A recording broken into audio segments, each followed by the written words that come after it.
Due to being stocked for a very long time, all the grain seeds within me have certainly deteriorated.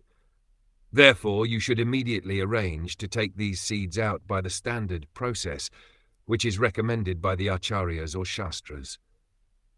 When there is a scarcity of grain, the government should follow the methods prescribed in the shastra and approved by the acharyas.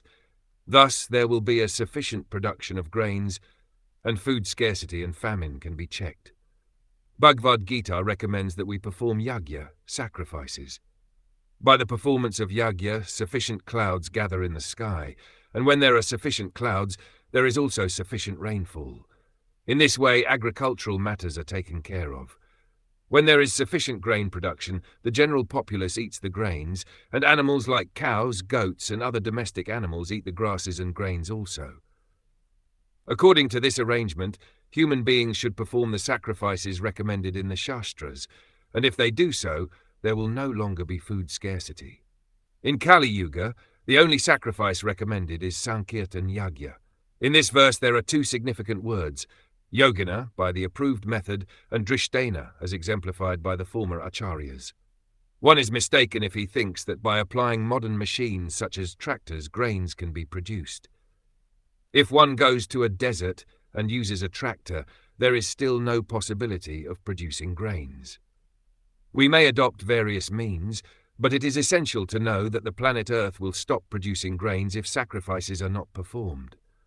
The Earth has already explained that because non-devotees are enjoying the production of food, she has reserved food seeds for the performance of sacrifice.